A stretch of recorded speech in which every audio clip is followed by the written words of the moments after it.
I arrived early for my in-laws' Christmas Eve party, hoping to surprise them. The moment I walked through the front door, I heard my husband's voice coming from the living room. "We're pregnant. We're having a baby boy." I stopped dead in the hallway.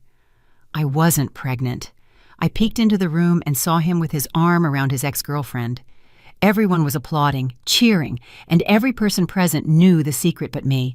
But it wasn't just a betrayal. It was far worse than that. Over the next few weeks, I discovered that my entire life had been a lie, planned down to the smallest detail. They had no idea who they were truly messing with. I used to believe that knowing someone your entire life meant really knowing them, that a shared history was synonymous with trust, and that family was forever. I was wrong about all of it. My name is Zuri Sterling. I'm 28 years old, and I'm a senior project manager at a major tech firm in Atlanta, Georgia. From the outside, my life looked perfect. A beautiful condo, a stable marriage, a fast-rising career. People envied me, thinking I had it all, but they had no idea what I had been through to get there. They didn't know the price I had paid for that apparent stability. My life changed on Christmas Eve last year. That was when the blindfold finally fell away. The betrayal had been there for years, right under my nose. I simply couldn't see it. Let me rewind a little. You need to understand how I reached that moment. I've known Silas since the day I was born. Our parents were close friends, the kind who spent weekends together, took vacations, and celebrated every birthday. My parents were Silas's godparents, and his parents, Auntie Nyala and Uncle Kwesi, were mine, whom I affectionately called my aunt and uncle. It was the kind of friendship that seemed indestructible, built over decades. We grew up playing in the same parks. We saw each other at weekend cookouts, birthday parties, and Juneteenth celebrations. He was a part of my life even before I understood what that meant. But our lives were different, very different. My parents had money. My father was a successful real estate developer. My mother was a renowned architect. I went to the best private schools in the Buckhead area. I had piano lessons, ballet, and French classes. We traveled to Europe for holidays. We had a large, custom-built home. Silas, on the other hand, attended public schools. His family lived in a simple house in a middle-class subdivision outside the city limits. Uncle Kwesi worked as a manager at a Home Depot store. Auntie Nyala was a secretary at a medical practice. They lived comfortably, but without extravagance. At the time, I didn't fully grasp those differences. We were just kids playing together. But looking back now, I can see the signs. The way Auntie Nyala looked at my mother's fine jewelry, how Uncle Kwesi made comments about our house, our Escalade, our trips, always with a smile, always disguised as a joke. But there was something there, a sharp edge of bitterness that I was too young to recognize. When I was 16, my parents were killed in a car accident. It was a rainy October night. They were returning from an anniversary dinner, and an 18-wheeler lost control on the interstate. I won't pretend I have the words to describe that period. I don't. Even now, 12 years later, a part of me remains paralyzed at the exact moment the police knocked on the door at 2 a.m. After the funeral, Auntie Nyala and Uncle Kwesi moved into my house. They came to live with me so I wouldn't be alone. I was underage, orphaned, and completely lost. They took me in. They were kind. They made sure to tell me I would always have family. At the time, that saved me. Or so I thought. They managed my parents' estate until I turned 21. When I reached legal adulthood, I discovered my parents had left me a considerable fortune. 4 rental properties and the house we lived in, all completely paid off. My parents had invested wisely, planning for the future they never got to live with me. Auntie Nyala and Uncle Kwesi helped me with all the documentation, patiently explaining every detail and answering all my questions. When I turned 21 and could technically take charge of everything, they asked if they could continue living in the house with me. They said it would be better for everyone if we stayed together. I didn't think twice. They were practically my family. They had cared for me during the worst years of my life. Letting them stay was the least I could do. Generosity, gratitude, naivety, 3 words that perfectly define who I was back then. Silas and I started dating when I was 21. It felt natural. Everyone expected it. "You're perfect for each other," they'd say. "You grew up together. It's like destiny." He was attentive, affectionate, and seemed to understand me. He knew my history, my pain, my fears, or so I believed. 2 years later, we got married. Auntie Nyala helped me organize everything. We chose the gown together. She went with me to fittings. She gave her opinion on the flowers, the decor, the invitations. "Your mother would love being here, doing this with you," she told me several times, tears in her eyes. I truly believed she missed my mother, that she was filling that void out of love. On the wedding day, it was Uncle Kwesi who walked me down the aisle. He took my arm, looked at me with that paternal smile and said, "Your daddy would be so proud of you today." I cried, thinking it was beautiful, that it was family love, and I allowed it because I trusted, because I believed it was genuine love. Silas and I moved into one of the condo units I had inherited. Silas said he wanted us to build our lives together, that we didn't need a huge house. It made sense at first. I worked a lot, focused on my career. He had started working as a day trader, operating from home, investing in stocks and crypto. At least that's what I thought he was doing. The other 3 properties were rented out. Silas offered to handle everything. "You work so hard. Let me manage the properties so you can focus on your career and I'll take care of this side." It seemed like a fair deal. He'd send me monthly reports. He claimed he was reinvesting the profits, multiplying our assets. I never questioned it. I trusted him completely. After all, why would I be suspicious? He was my husband. He had grown up with me. His parents were my godparents. They lived in my home. We were family. 2 weeks before Christmas, Silas came home with a document. It was a power of attorney prepared by an attorney who worked with his family. "It's just to make things easier, babe," he explained, smiling in that way that always reassured me. "This way, I can renew rental leases without bothering you at work, resolve bank issues, and handle recording matters. You'll be free to focus only on your job." I took the document and skimmed it quickly. Legal jargon always gave me a headache. "I'll read it calmly later," I replied. I saw something cross his face. It was quick, almost imperceptible, a clench in his jaw, a different glint in his eyes, but he quickly smiled again. "Sure, no problem, whenever you have time." I put the power of attorney in a desk drawer and honestly almost forgot about it. Work was a disaster. The firm had a massive project to close before the end of the year, and I was coordinating the entire team. The company holiday party was scheduled for the evening of December 24th. It started at 6 p.m., and I had agreed with Silas that I would leave around 10 to head to his parents' house, where the traditional family Christmas Eve dinner would be held. It was always like this. Every Christmas Eve, the house that had belonged to my parents was filled with Silas's extended family, friends, people I barely knew. I always went, always smiled, always felt grateful to be included because I still believed I was lucky to have that family. That night, the company party was a bit dull. Repetitive conversations, music too loud, drunk people talking about their New Year's resolutions. Around 8 o'clock, I decided to leave early and surprise Silas, arriving ahead of schedule to help with the final preparations. I drove home listening to gospel carols on the radio. It was cold and a light drizzle was falling. The streets were decorated with lights blinking in every window, that atmosphere of forced happiness that Christmas always brings. When I parked in front of the house, I realized it was packed. Cars were everywhere, lights were on in every room, and music and laughter spilled out onto the street. The party was already in full swing. I walked in the front door without knocking. I hung my coat in the entryway and headed toward the living room. The voices grew louder as I approached. I estimated there were about 20 people laughing and celebrating, and then I heard Silas's voice from the living room, clear and beaming. "Marielle is pregnant. We're having a baby boy." The world stopped. I stood there in the hallway, partially hidden by the wall. No one had seen me arrive.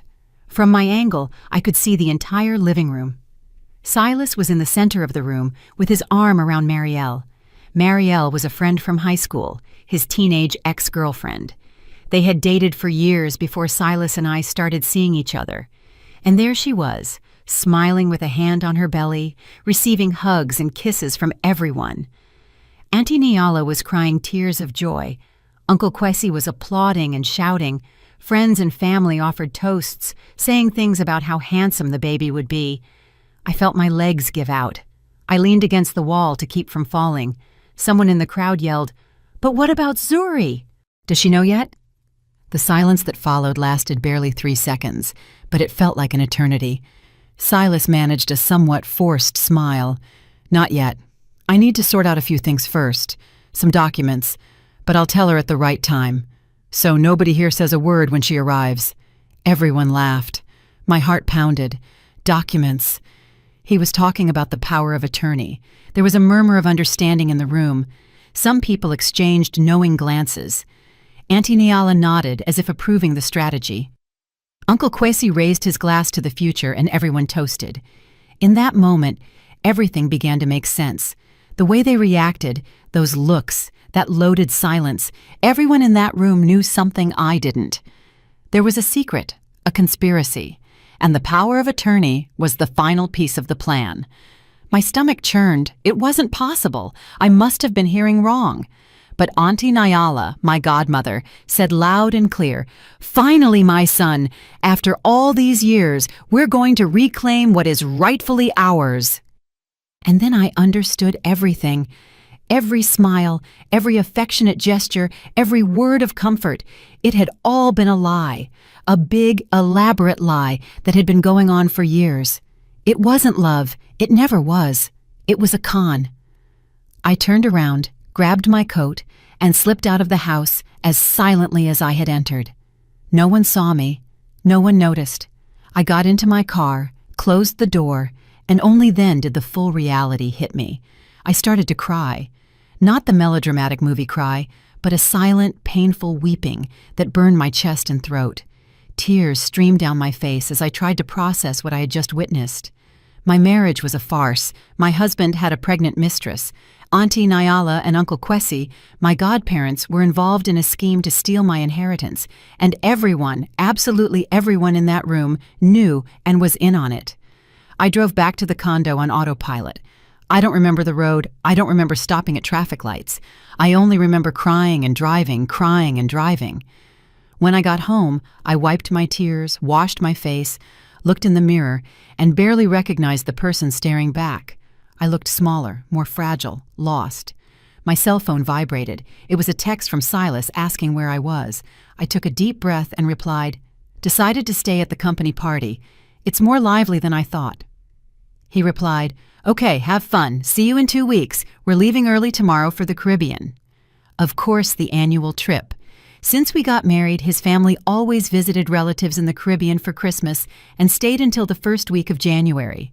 They knew New Year's was always chaos at my firm, project closures, reports. Every year I stayed while they went away. I never questioned it. After all, it was their time. I simply replied, "Okay, have a safe trip." He sent a "Merry Christmas, I love you," with a heart emoji. I didn't reply. I locked my phone and tossed it onto the sofa. I sat on the living room sofa in the dark and let the anger grow, because I realized one thing in that moment: the crying was over. There was no more room for pain, sadness, or tears. There was only room for strategy. They thought I was an idiot, that I would always be the orphaned girl, lost, grateful to have a family, who would trust eternally, sign any paper, and never question anything. They were wrong. I had grown up. I became a project manager because I was good at planning, organizing, anticipating problems, and creating solutions. I coordinated teams, managed crises, and made tough decisions every day. And in that moment, sitting in the darkness of my living room, I made the most important decision of my life. They wanted to play? We'd play, but this time by my rules. I stayed awake all night. I didn't sleep. I just planned. First, I made a mental list of everything I knew. Silas was cheating on me with his ex-girlfriend, Marielle. Marielle was pregnant. His entire family and friends knew and supported it. The power of attorney was the final piece of a plan to transfer my assets to his family. I hadn't signed anything yet. This last point was crucial. I still had control of everything. I was still the owner of my properties and my accounts. Silas had no legal power over anything. As long as I didn't sign that document, he couldn't do a thing. I spent all of Christmas planning, thinking about every detail, every move I would have to make.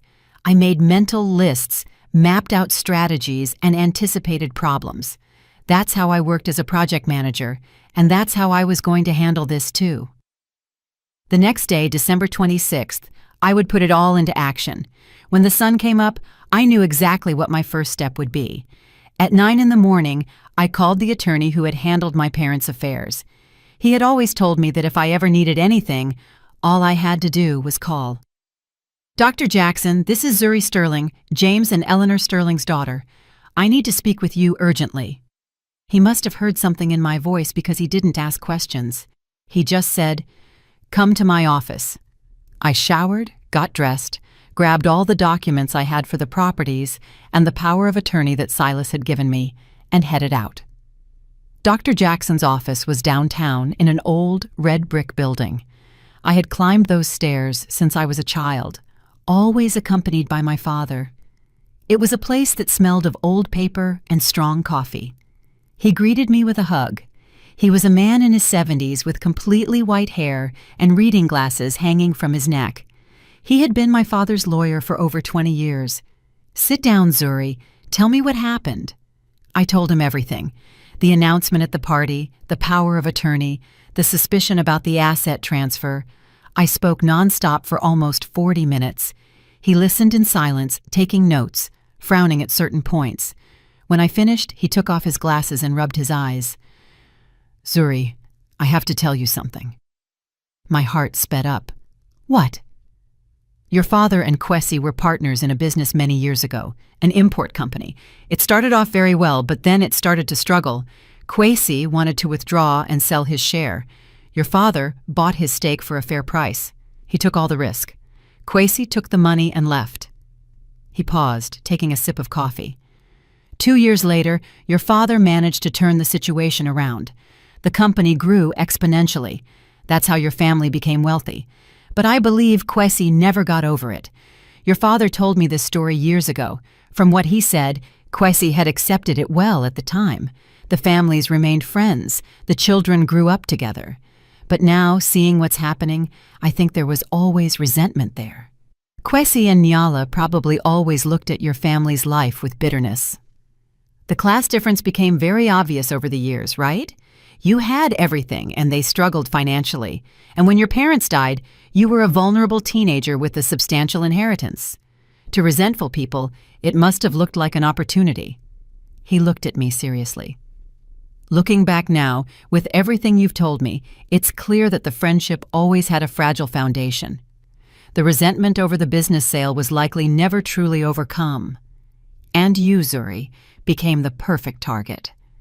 I felt as if a bucket of cold water had been dumped over me. So that was it. The resentment had always been hidden, and I never realized it. No one realized it. Zuri, your father certainly didn't suspect anything, or he would have taken precautions. I closed my eyes. My parents never imagined that friendship concealed so much envy, so much greed, and now I was paying the price for all of our naivety.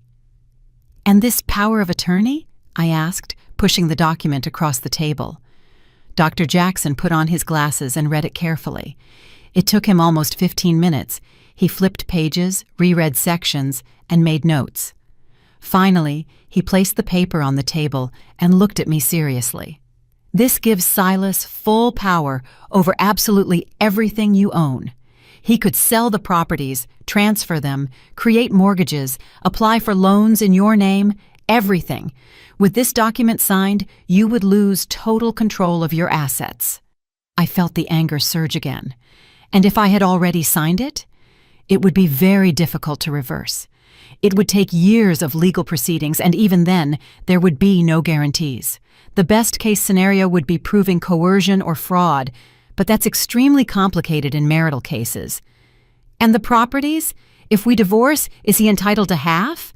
Dr. Jackson smiled for the first time since I had arrived. "No, Everything you inherited is separate property.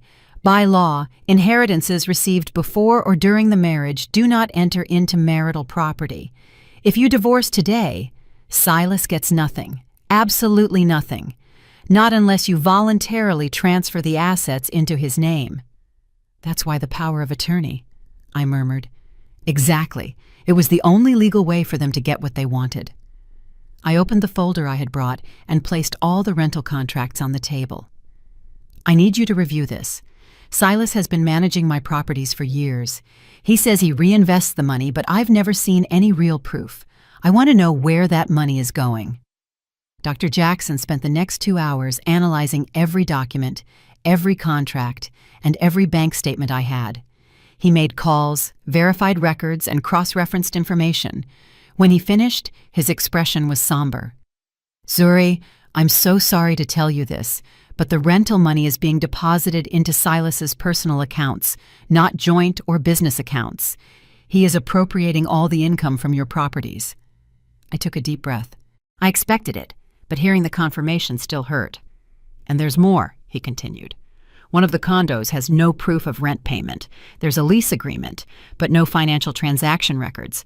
Someone is living there for free. Marielle, I replied. His mistress. Dr. Jackson nodded. Most likely. I was silent for a moment, processing everything. What do I do now? First, do not sign that power of attorney under any circumstances. Second, regain control of your properties. Third, if you really want to get to the bottom of this, we can hire a private investigator and find out where that money has gone. Let's hire a detective, I said without hesitation. I want everything documented. I want proof, and I want them gone. He smiled. It was a sad smile, but it had a spark of pride. Your father would be very proud of the woman you've become. In the following days, I acted quickly and silently. Following Dr. Jackson's instructions, I hired a trusted real estate management company to take over the administration of my condos. I signed contracts, granted specific and limited powers, very different from the general power Silas wanted, and instructed that all tenants be notified immediately. Starting in January, all rent was to be paid directly to the management company. New leases would be issued. They had 1 week to sign, or eviction proceedings would begin. I also called a security company and installed discreet, small, almost invisible cameras throughout the house, strategically placed in the living room, kitchen, office, and patio. All with audio, all connected to an app on my cell phone to gather more evidence against them. Silas returned from the trip on January 6th. I was home when he arrived, surrounded by suitcases.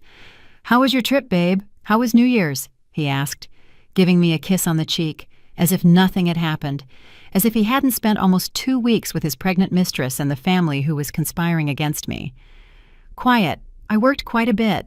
Got ahead on some projects," I lied. "Did you have time to look over that document?" There it was, the question I knew was coming. I smiled. "Oh, yes. Actually, honey, you don't have to worry about that anymore. I've already resolved everything." I saw his expression change. "What do you mean you resolved it?" "I hired a real estate management company to take care of the condos. This way you can focus entirely on your trading without worrying about the hassle of managing leases, contracts, and all that bureaucratic stuff. I thought you'd be happy. You'll have more time to invest in your work." The silence that followed was deafening. Silas blinked several times, as if processing too much information at once. "But I liked handling the properties. There's no need to pay someone to do a job I can do myself." I maintained the smile. "I know, darling, but you always say you want to grow as a trader, that you need more time to study the market. Now you have that time. Aren't you pleased?" I saw the panic in his eyes. He opened his mouth, closed it, and opened it again. "Yes, I'm pleased," he finally said. "It's just that it was a little sudden." "Ah, you know me. When I decide something, I make it happen fast. I knew you'd like the surprise, honey." He didn't reply, just forced a smile. He grabbed his phone and left the living room, mumbling something I didn't catch. I waited a moment and opened the camera app on my phone. I activated the patio camera and put on my earbuds. There he was, pacing nervously back and forth, furiously typing on his cell phone. His phone rang a few seconds later. Even from a distance, I could hear the shouting on the other end of the line. Calm down, Silas said, looking back nervously to make sure I wasn't near. I don't know what happened. She hired a management company. No, I can't do anything now. No, I don't have $3,000 to pay the rent, Marielle. Listen, I'm not going to have money for anything for a while. I need to sort this out first. He hung up the phone, radiating rage. I turned off the camera and smiled. His desperation was almost palpable. But I wasn't finished yet. That night, during dinner, I casually mentioned, "Oh, my boss called me a little while ago. I have to make a last-minute trip to Dubai, an important contract. They need someone to go and close the deal in person. I'll be gone all week." "When are you leaving?" Silas asked, trying to sound disinterested, but his eyes were sharp. "The flight is scheduled for 2 in the morning. I'll leave the house around 11 or so. Sorry for the late notice. You know how this job is." "It's fine," he replied, too quickly. "I thought we'd spend some time together, but if it's for work, you have to go." After dinner, I went to the walk-in closet and grabbed my jewelry box to put it in the safe. That's when I noticed. Jewelry was missing. Several pieces. A pearl necklace that belonged to my grandmother, diamond earrings my parents had given me for my sweet 16, a gold bracelet with precious stone charms from my mother, and a sapphire necklace my father had given my mother for an anniversary. My blood boiled. It wasn't enough to steal my income. He had stolen my family's memories. But I didn't have time to deal with that now. I went into the office, opened the safe where I kept all the important documents, and changed the combination. I stored the remaining jewelry, locked it, and left. I packed a suitcase and said goodbye to Silas with a kiss on the cheek. Just to mess with him, I subtly grabbed his car keys from the table in the entryway, put them in my purse, and left the house. I didn't go to the airport. I went to a hotel downtown. I booked a comfortable suite, went up to the room, and finally took a deep breath. I was alone, safe, and in total control of the situation. An hour after leaving the house, my phone rang. "Hey, do you know where my car keys are?" I feigned surprise. "I don't know, honey, but why do you need the keys at this hour?" "Oh, nothing. I just noticed they weren't here on the table." I interrupted him. "Maybe they fell behind the furniture? Did you look closely?" I heard a sigh of irritation on the other end. "I'll take a look. Have a good trip. I love you." I hung up and immediately opened the camera app. The sight of Silas rummaging through the entire house, looking for the keys that were tucked away in my purse, was almost comical. He looked under the sofa, searched drawers, and even crouched down to look under the furniture. After 15 minutes of frustrated searching, he grabbed his phone, typed something quickly, and threw himself onto the living room sofa with the expression of someone who had just realized he had completely lost control. I smiled alone in the hotel room, but the night wasn't over yet. Half an hour later, my phone notified me that someone was at the front door. I activated the camera and saw 3 people entering the condo. Uncle Kwesi, Auntie Nyala, and Marielle sat down at the kitchen table.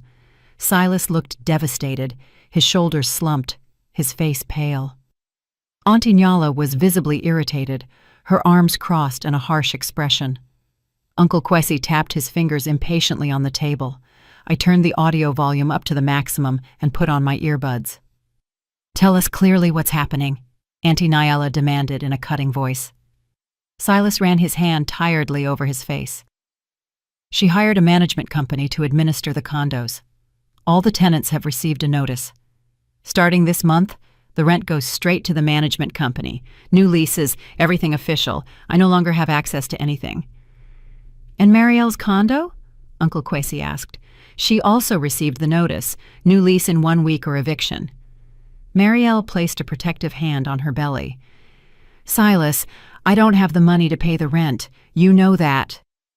"I know," Silas replied in a defeated voice. "You'll have to live with my parents for now until I resolve this situation." "Resolve?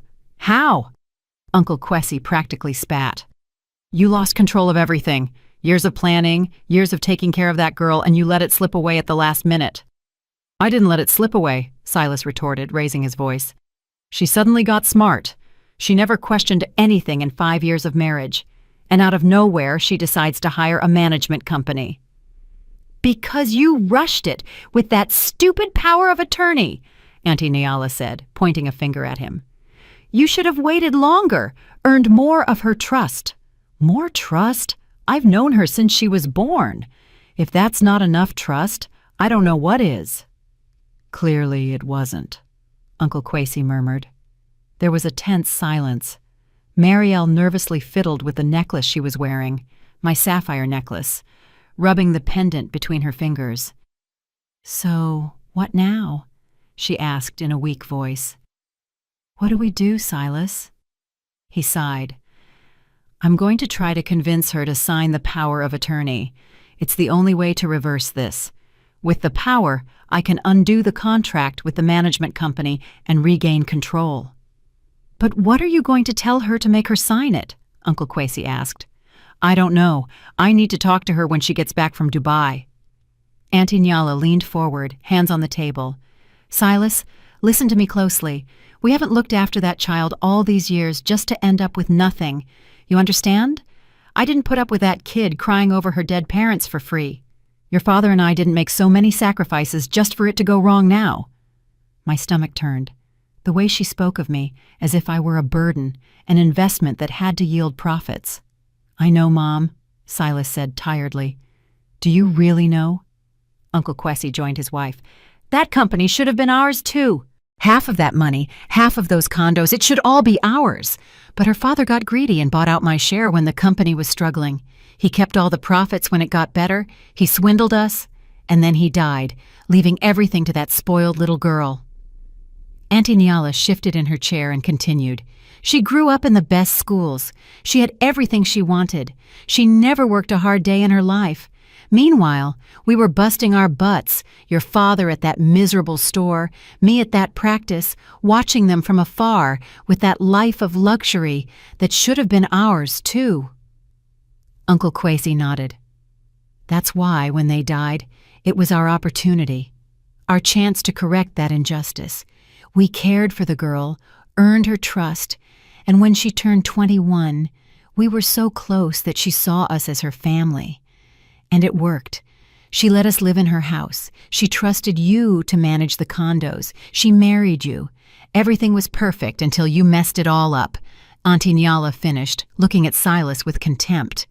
I didn't mess up anything. Silas slammed his hand on the table. The plan was to wait for her to sign the power, transfer everything to my name, and then file for divorce. And that's it. Done. Each goes their separate way, but she didn't sign it.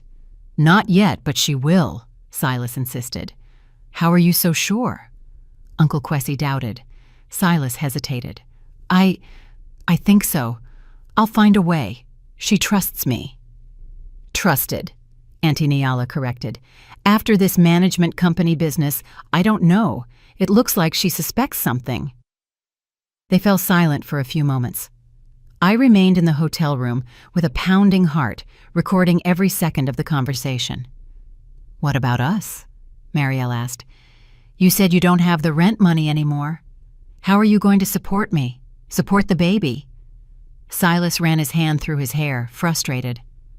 I don't know, Marielle. I don't know. The money I had saved up, I used it to pay for the trip, and I lost the rest gambling online. You lost it? Auntie Nyala screamed. Silas, you promised you'd stop. I didn't know I'd be cut off from the rent money this month. If I had known, I wouldn't have bet at all. You're a damn fool, Uncle Quasey said bluntly. A screw-up.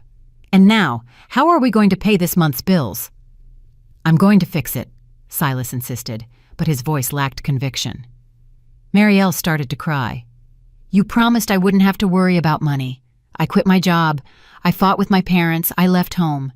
You promised you'd take care of me, that we'd have a good life, that the baby would have everything, and now you tell me you have no money, that you lost it all gambling? Marielle, please. No, She stood up from the chair. I can't believe I was so stupid. All these years, being the other woman, hiding, waiting, and for what?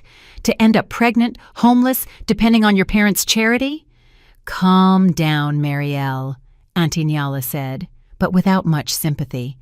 We'll resolve this, and when we get the money, we'll all benefit. You, the baby, everyone. But you have to be patient. Patient? Marielle laughed without humor. I'm 4 months pregnant, Nyala. In 5 months, I'll have a baby. I don't have time to be patient.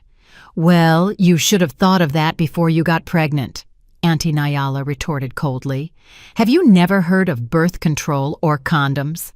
The silence that followed was charged with tension. Finally, Uncle Kwesi broke it. We need a new plan. If Zuri isn't going to sign the power willingly, we'll have to force her somehow. Force her how? Silas asked. I don't know. Blackmail, threats, something that leaves her no choice. Blackmail with what? Marielle asked. She has nothing to hide. Her life is perfect, clean, straight. Everyone has something, Uncle Kwesi muttered. We just have to find it. Auntie Nyala nodded thoughtfully. Or we create something. We plant some evidence, something that compromises her. Then we offer to fix it in exchange for the signature. I felt nauseous. They were actually considering framing me with something false just to get my signature. That's too risky, Silas said. More risky than losing everything, Uncle Kwesi countered. They spent a few more minutes discussing possibilities, each more absurd than the last. Finally, they decided to think about it more and meet again in a few days. When they finally left, it was almost 3 a.m. I turned off the camera, my hands trembling. It wasn't just a financial scam. It wasn't just a betrayal. It was a conspiracy that had lasted for over a decade. Since my parents' death, perhaps even before, they had planned everything. Every gesture of affection, every word of comfort, every family moment. It had all been calculated, measured, executed with precision, and I had believed all of it. At 7 a.m, I picked up the phone and called Dr. Jackson. He answered on the 3rd ring. His voice was sleepy, but he became alert when he recognized my voice. Zuri, what happened? I have everything recorded, the full confession. They admitted the marriage was a scam from the beginning, that they only cared for me to gain access to the inheritance, and that now they're planning to blackmail or frame me to force me to sign the power of attorney. There was silence on the other end. Are you safe? Yes, I'm at a hotel. They don't know where I am. Send me the recordings right now and come to my office this afternoon. We're going to end this once and for all. I was in Dr. Jackson's office by 2 p.m. He had already seen the main recordings. His face was serious, his jaw tight. Zuri, this is much worse than we imagined, he began, opening a thick folder on the table. But it's also much better for your case. How? The private investigator I hired finished the investigation. We have concrete proof of everything. He turned his laptop toward me. The rent money was diverted to Silas's personal account for 5 years. Bank statements show excessive spending on online gambling, casinos, and betting sites. Silas is a gambling addict. My stomach turned, but it wasn't a surprise. I had figured that out the night before. There's more, he continued, opening another tab. The trips to the Caribbean were all a lie. The detective obtained records of the flight and hotel reservations in their names. Every year, the 4 of them went to a luxury resort: Silas, Marielle, Uncle Kwesi, and Auntie Nyala. Plane tickets, 5-star hotels, everything paid for with cards linked to the account where your rent money was deposited. He showed me the documents, reservation confirmations, credit card statements, plane tickets, all in their names, all paid for with my money. The dates coincided perfectly, between December 25th and January 6th for each of the last 5 years. While I stayed in Atlanta working, believing they were visiting relatives in the Caribbean, they were living it up with my money. What do we do now? He leaned back in his chair with a smile that didn't reach his eyes. Now, we legally destroy them. Immediate divorce on the grounds of adultery and fraud. With this evidence, Silas doesn't get a dime. We evict Kwesi and Nyala from your house. We file a civil suit for embezzlement for all the diverted money, a theft charge for the jewelry, and we can even consider criminal charges. Let's do it, I replied without hesitation. Excellent. I'll start preparing all the documentation. Everything will be ready to file in court tomorrow. I spent 3 days in the hotel, monitoring their every move through the cameras. Silas and Marielle were becoming more comfortable in my condo. She had practically moved in, her things scattered around the house. They behaved like a couple in every corner. The living room, the kitchen, my bedroom. Every space profaned by their betrayal. On the third day, while watching another deplorable scene through the living room camera, I had an idea. I already had all the evidence I needed, but there was something I wanted to see in person, something that had to happen to make my plan even better. I needed to catch Silas in the act, and I needed Auntie Nyala and Uncle Kwesi to find out about it from me. I waited for the right moment. On my phone screen, I saw Silas and Marielle settling onto the living room sofa, drinking wine, and laughing at something on his phone. They were completely relaxed. Perfect. I grabbed my keys and left the hotel. My condo was 10 minutes away. Throughout the drive, my heart beat fast, not from nervousness, but from a strange mix of rage and anticipated satisfaction. I parked in the building's garage. I took the elevator up. I walked down the hall to my door. I took a deep breath. I glanced at my phone one last time to make sure the moment was opportune, and I opened the door. The scene I found was exactly what I expected, but seeing it in person was different from watching it on a screen. Silas and Marielle were on the sofa. She was sitting on his lap, wearing one of my silk nightgowns. They were kissing, his hands running over her body with the familiarity of someone who had been doing it for years. The sound of the door opening made them jump apart immediately. Silas turned his head and went white, literally white. All the blood drained from his face in 2 seconds. "Zuri!" he shouted, pushing Marielle aside and leaping up. "Dubai! You shouldn't be—" Marielle covered herself with a blanket, her eyes wide with panic. I stood in the doorway, watching both of them. I didn't say anything. I just observed. "Zuri, please, let me explain," Silas started, taking steps toward me. "This isn't what it looks like.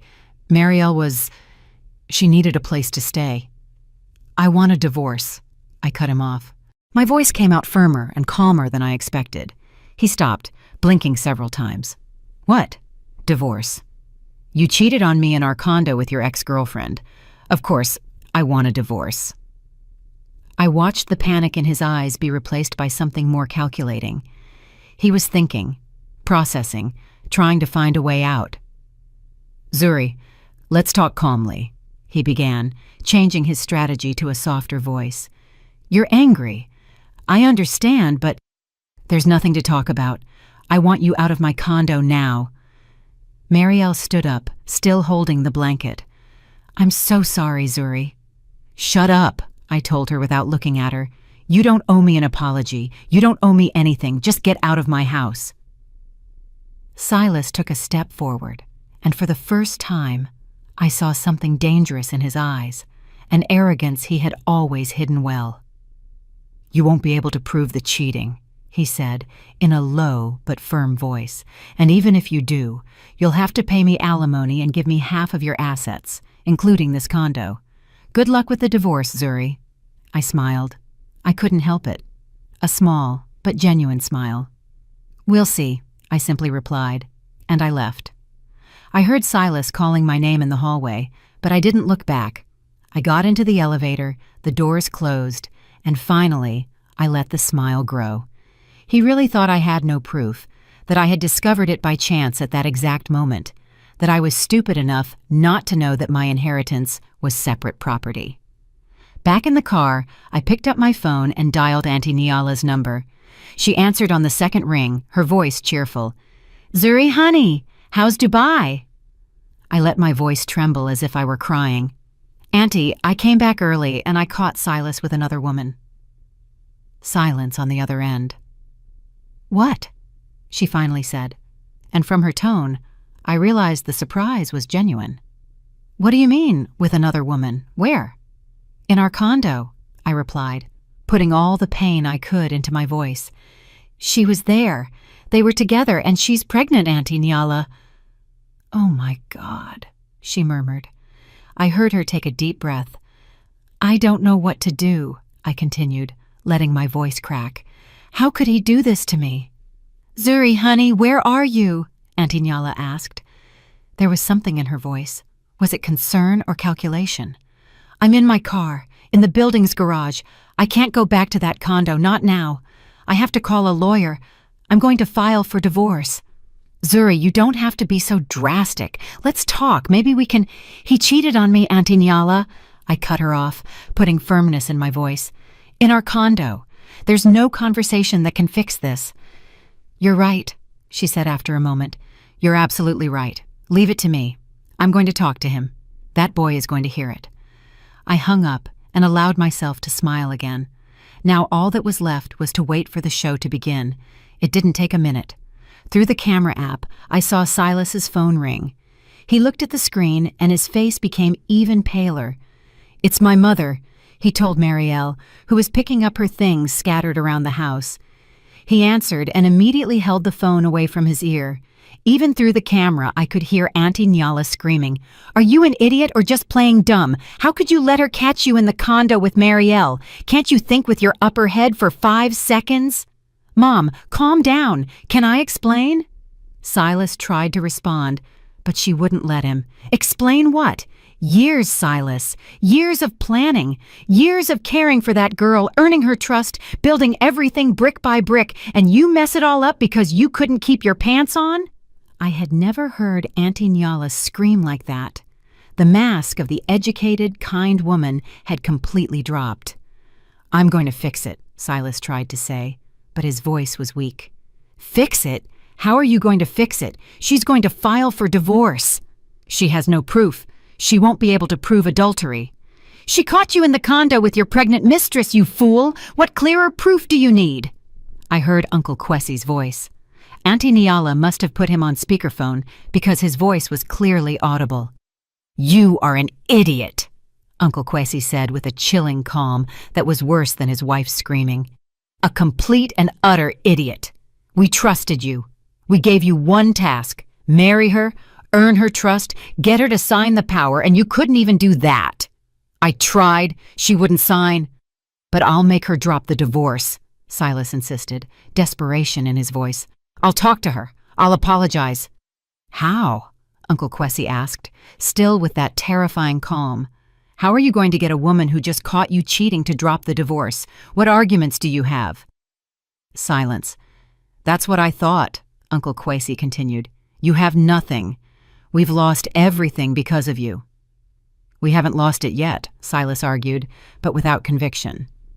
"She'll still have to give me half the assets in the divorce. Even if there was cheating, it's divided." Auntie Nyala let out a bitter laugh. "You really are stupid. Those properties are an inheritance. They don't go into the division. She's going to divorce you. You'll be left with nothing, and on top of that, you'll have a pregnant mistress to support. Congratulations, Silas. You managed to mess up everything."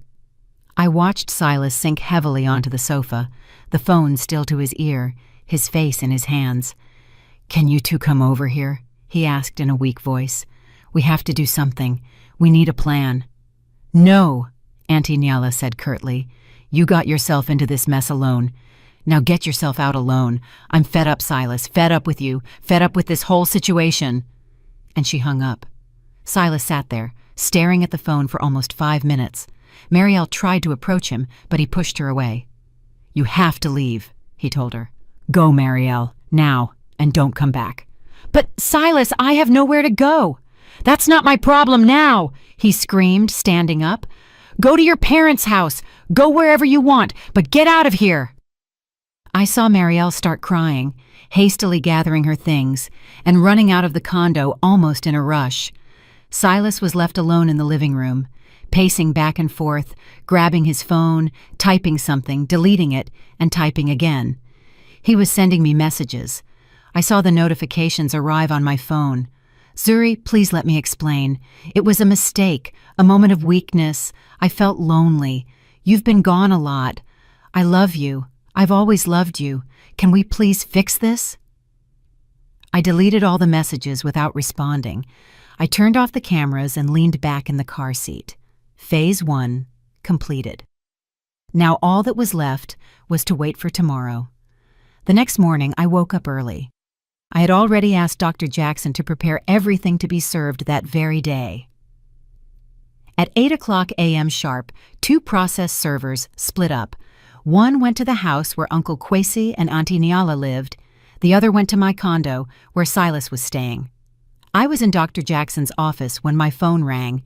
It was Auntie Nyala. I answered. "Zuri!" she screamed. There was panic in her voice now, none of yesterday's suppressed rage, pure panic. "What is this? An eviction notice? You're kicking us out!" "Yes," I replied simply. "But why? What have we done?" She tried to bluff.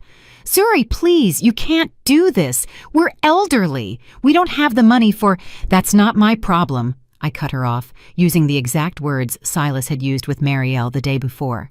"It's because of what Silas did, but we have nothing to do with that," she almost cried. "Of course we don't. We're just as surprised as you are, that idiot boy." "Auntie Nyala," I interrupted, my voice turning cold. "I know everything. The trips that weren't to the Caribbean, the diverted rent money, the plan you had since my parents' death, I know everything." Absolute silence on the other end. "So, yes," I continued, "you have 30 days to leave my house, and I suggest you use that time to find a good lawyer because you're going to need one." I hung up before she could reply. 2 minutes later, my phone rang again. Silas. I answered. "Zuri, is this serious?" he asked. There was something different in his voice. Fear. "Divorce? Embezzlement? Theft? Are you suing me?" "Yes." "But why those accusations? You don't have proof of all that, do you?" "Yes, I do." "What proof? How—" "There are security cameras all over the condo, Silas, with audio installed days ago. I have the recording of you and Marielle. I have the recording of the meeting in the kitchen where you all confessed the entire plan. I have documents that prove the money diversions, the fake trips, everything." Silence.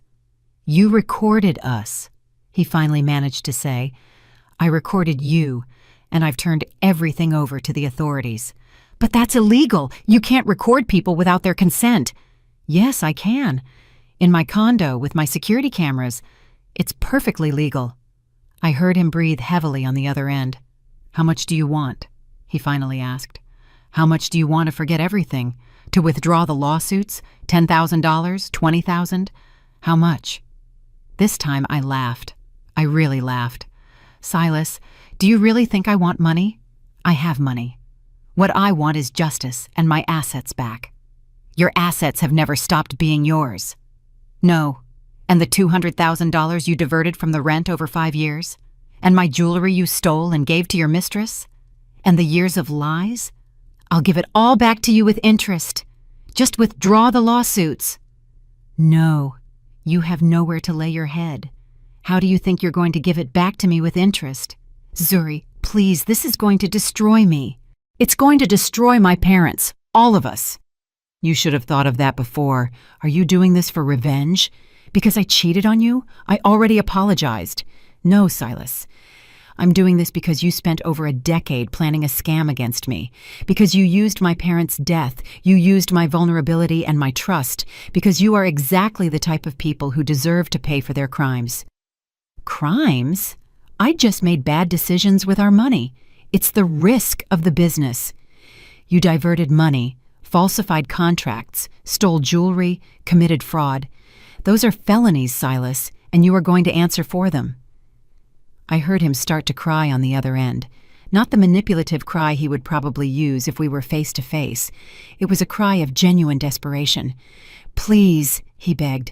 "I'm going to lose everything. I'll have nothing." "Welcome to the club," I replied coldly. "You were going to leave me with nothing, too. The difference is I was smarter and found out earlier." I heard him swallow on the other end. "My parents," he started, but his voice failed him. My parents are going to kill me. They're going to kill me for letting this happen. That's not my problem. Don't you understand? His voice became desperate. They're going to blame me for everything. They'll say I messed up their plan, that I was stupid, careless. And weren't you? I cut him off. You were stupid and careless. You let yourself get caught with your mistress. I didn't know you'd come back early. I'm not just talking about that day, Silas. I'm also talking about Christmas Eve. When you announced Marielle's pregnancy to the whole room, when your parents talked about finally getting the properties they thought they were entitled to, when you all toasted to the future. Absolute silence on the other end. You were there? His voice was a thread. Yes. I also arrived early from the company party. I heard everything, saw everything, and left before anyone realized.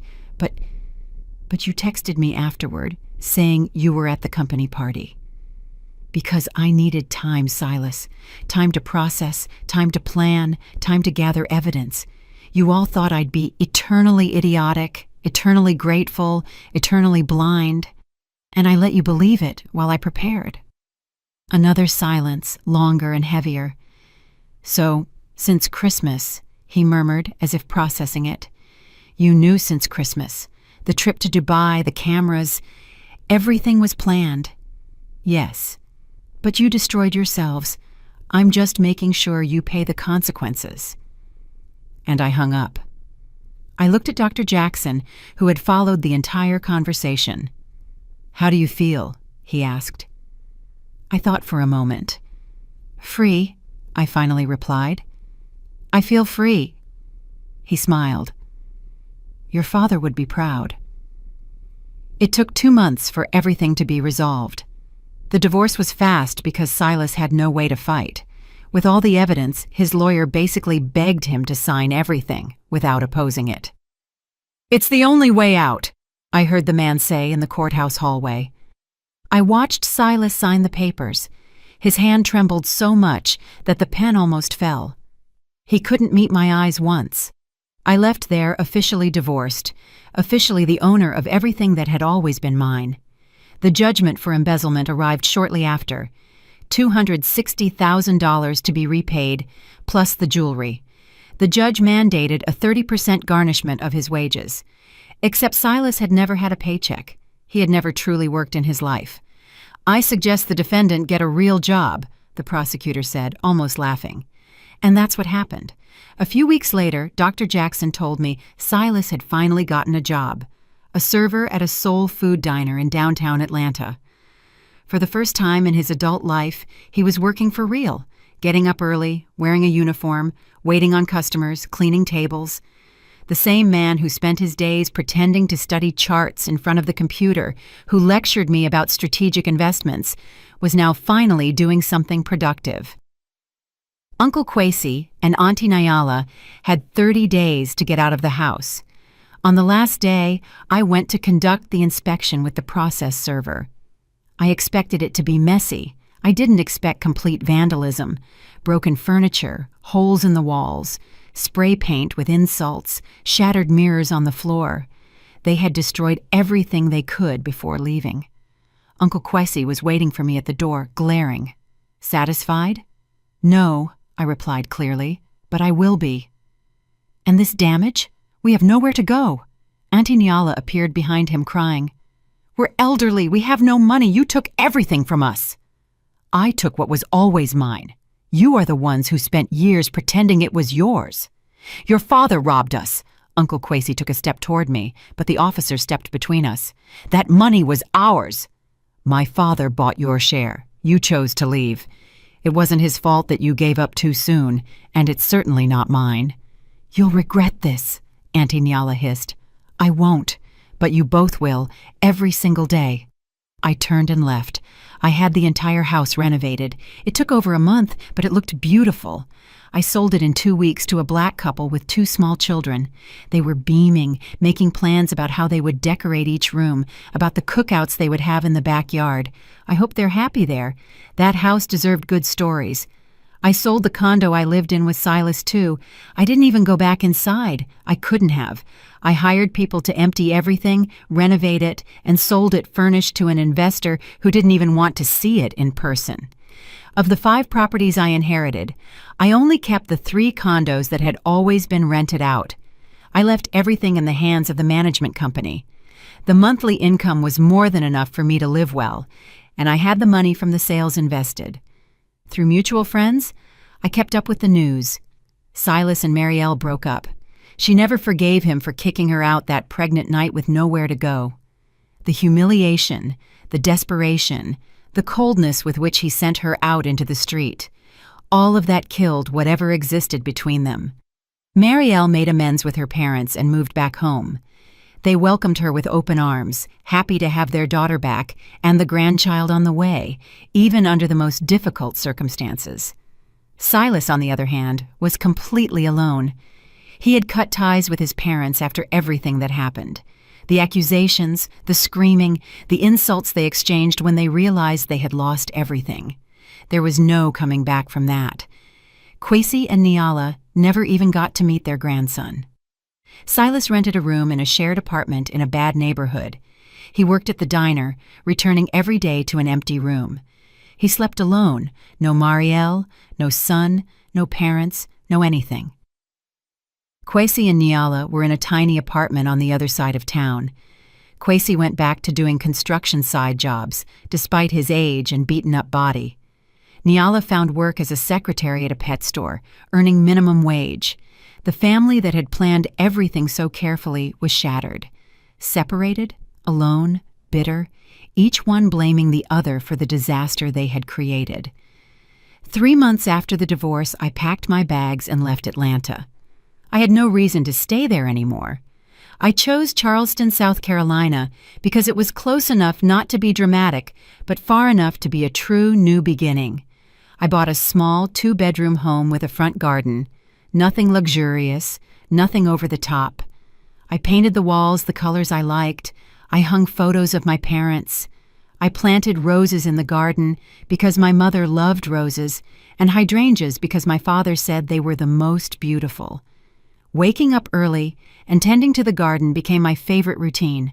Watering, pruning, watching things grow. A slightly obvious metaphor, I know, but it calmed me. Little by little, I started meeting people. The neighbor who makes incredible sweet potato pie and always shows up with a fresh batch when she realizes I'm home. The owner of the coffee shop on the corner who already knows my order by heart. A group that meets to walk on the beach every morning. People who knew me as Zuri, the one who moved from Atlanta and likes gardening. Not as Zuri, the one who was almost destroyed by those who claimed to be her family. It felt good to be just myself, without baggage, without explanations. I left my job in Atlanta. The firm was upset. They offered me a raise, a promotion, anything to make me stay. But I needed distance from everything. I continued to work as a consultant for them, but now remotely, on specific projects when I wanted, how I wanted, nothing that consumed me. I traveled quite a bit. France, Italy, Japan, this time for real, exploring the places, trying the cuisine of each country, and taking photos. Dr. Jackson calls me every month, always on the same day, at the same time. He tells me silly things about his office, asks how I am, and sometimes updates me on a legal matter. Silas tried to appeal the garnishment again, he told me the other day. The judge denied it. It's the 5th time now. We laughed. He is the closest person to family I have today, and yet there's a part of me that doesn't completely open up to him, that maintains that safe distance. 3 years have passed since that Christmas Eve. I wake up every day in my home in Charleston. I make coffee. I sit on the porch looking at the garden. The roses are gorgeous, the hydrangeas too. I haven't seriously dated anyone in these 3 years. I've been out with a few people, had nice dinners, good conversations, but nothing went past 3 or 4 dates. Last month, a very nice guy, the brother of a friend from the walking group, tried to hold my hand. We had been out 3 times. It was going well. I pulled away without thinking. Pure instinct. "I'm sorry," I told him. "I'm not ready yet." He was super understanding. "No pressure. We'll go at your pace." 2 weeks later, he stopped calling. I don't blame him. No one wants to wait for someone who might never be ready. And maybe I never will be. Because when you spend years believing you have a family, trusting with your eyes closed, and you discover that everything was a giant lie from the first day, something breaks inside you. Now I look at everyone a little sideways, looking for the trick, the lie, the ulterior motive. It's exhausting. It's lonely. But it keeps me safe. Sometimes I wonder if it's fair to myself, to the people who cross my path, to carry this trauma like armor against everyone. But then I remember trusting blindly, never doubting, and the price I almost paid. And then I think, okay, maybe it's lonely, but it's safe.